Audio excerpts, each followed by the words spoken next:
اور پاکستانی ٹرینوں کے واش روم میں بیٹھ بھی جائے اور وہمی اگر بیٹھ گیا اس کو پولیس آ کے اٹھائے گی، کیونکہ وہ پاک نہیں ہوگا ٹرین کے واش روم میں. وہ یہاں نہیں پاک ہو رہا تھا، وہاں تو اس کو چھینٹوں کا وہمی ہوتا رہے گا. تو وہمی کو تو پیمپر باندھ کے لے جائیں بھائی، ٹرین کے واش روم میں نہ جانے دیں اس کو. تو اب کیا ہے، اسی طرح جب آپ بیٹھو گے ٹرین میں یا جہاز میں، آپ ٹرین کی مثال فرض کر لیتے ہیں، وہ سفر ذرا لمبا ہوتا ہے، اس میں زیادہ ضرورتیں پڑتی ہیں. اس میں سلیپر میں سفر کر رہے ہیں یا ایئر کنڈیشن میں سفر کر رہے ہیں آپ، ٹھیک ہے نا، تو کوشش کریں گے بھائی اس کا اے سی صحیح کام کرے. بہت ساری چیزیں، مگر یہ ساری کیا ہیں؟ ضرورتیں. تو مقاصد اور ضرورت میں جب ٹکراؤ ہوتا ہے تو قربان کس کو کیا جاتا ہے؟ ضرورت کو. مقصد کو قربان نہیں کیا جاتا. مثال کے طور پر آپ کے پاس کئی راستے ہیں جانے کے، ٹرین بھی ہے، بس بھی ہے، جہاز بھی ہے، لیکن پہنچنا لازمی ہے. اس میں ایسا نہیں ہے کہ آپ نہیں پہنچے، لازمی پہنچنا ہے. یا تو آپ کے پاس آپشن ہونا کہ چلو نہیں پہنچو تو بھی پہنچنا لازمی ہے. آپ یوں سمجھیں کہ عدالت میں حاضری ہے آپ کی، لاہور پہنچ رہے ہیں آپ، یا کوئی جاب کے لیے آپ کو بلایا، بڑی اچھی جاب ہے اور آپ بے روزگار چل رہے ہیں، آپ کو پتا ہے کہ یہ جاب نہیں ملی تو میں بھوکا مر جاؤں گا، پہنچنا لازمی ہے، تو وہ مقصد ہو گیا آپ کا. اب اگر جہاز کا ٹکٹ نہیں ملا تو کیا آپ بیٹھ جاؤ گے یار جہاز میں نے تو اتنی آرام سے سفر کرنا تھا، چھوڑو کیا کرنا ہے؟ تو آپ کس پہ آؤ گے؟ ٹرین. ٹرین میں اگر اے سی پارلر نہیں ملا، سلیپر نہیں ملا تو اکانومی میں جاؤ گے. وہ بھی نہیں ملا تو کیا کرو گے؟ بس میں. آپ کے بس میں بس تھی، آپ بس میں بیٹھ جاؤ گے کہ یار پہنچنا تو ہے ہر قیمت پہ. یہ نہیں دیکھو گے کہ یہ والا طریقہ ہوگا تو جاؤں گا ورنہ نہیں جاؤں گا. آپ کو پتا ہے بھائی یہ تو میرا مقصد ہے، ابھی جاب میرا مقصد ہے. تو یاد رکھو، جب انسان کو یہ پتا ہے کہ مجھے اللہ نے آزمائش کے لیے بنایا اور آزمائش میں کامیاب میں نے ہونا ہی ہے، کیونکہ ناکامی پھر یہ بہت بڑی ناکامی ہے، کیونکہ جس مقصد کے لیے بنایا اسی میں پورے نہیں اترے تو اس سے بڑی ناکامی کیا ہوگی. تو اب یہ جو ہے نا کھانا پینا، سونا اٹھنا جاگنا، شادی بیاہ، دعوتیں اٹینڈ کرنا، جہاں مقصد پہ زد پڑ رہی ہوگی آپ کھانا چھوڑ دو گے.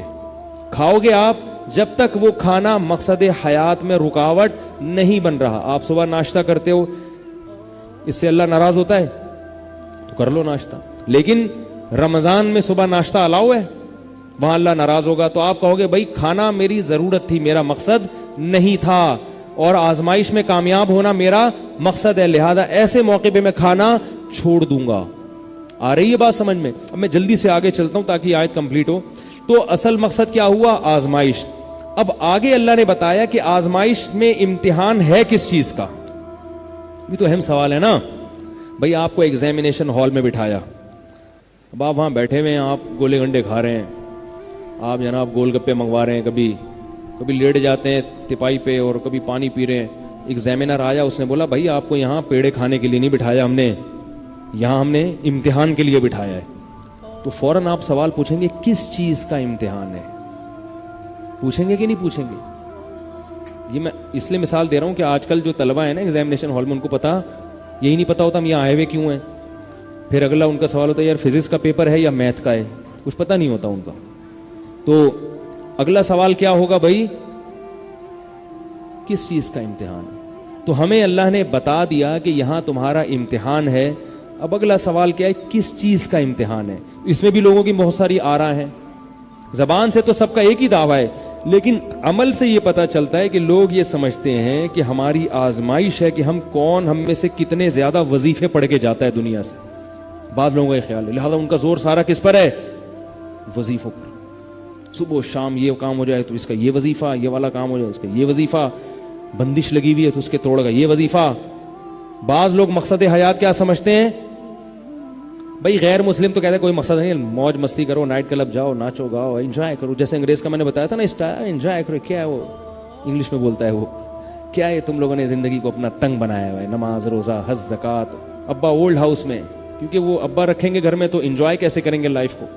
ٹھیک ہے نا. تو کہہ رہے ہیں ابا کو بھی اولڈ ہاؤس میں جمع کرو، وہ وہاں انجوائے کریں لائف کو، ہم یہاں کریں انجوائے. تو انگریز کا تو کوئی مقصد ہی نہیں ہے. ہمارے ہاں جو کہتے ہیں نا مقصد حیات ہے، تو ان کی مختلف تعبیرات ہیں. بعض لوگ جو اکثریت ہے ہم میں دینداروں کی، وہ کیا کہتی ہے؟ ہمارا مقصد کیا ہے؟ وظیفے پڑھنا. یہ والا اتنی دفعہ، وہ والا اتنی دفعہ. بعض کہتے ہیں کہ میرا مقصد ہے انسانیت کی خدمت، یہ ہے مقصد حیات، لہذا وہ پورا زور کس پہ لگاتے ہیں؟ بولو بھائی، انسانیت کی خدمت پہ. حالانکہ یہ مقصد حیات نہیں ہے. تبھی قربانی کے دنوں میں ان کو اشکالات ہوتے ہیں، یار جتنے کی گائے آ رہی ہے 1 لاکھ کی، وہ 1 لاکھ گائے ذبح کرنے کے بجائے کسی غریب کو کیوں نہیں دے دیتے؟ ہوتا ہے نا بھائی، کسی غریب بچی کی شادی کیوں نہیں کرا دیتے اس میں؟ یہ کیا مولویوں نے گائے بکرے میں ڈال دیا تم لوگ کو کہ 3 دن تک گائے کاٹو بکرے کاٹو؟ کتنا کروڑوں اربوں روپے کا سرمایہ ضائع ہوتا ہے. غلط تو نہیں کہہ رہا میں، ہوتا ہی اشکالات، لوگوں کو اشکال کرتے ہیں.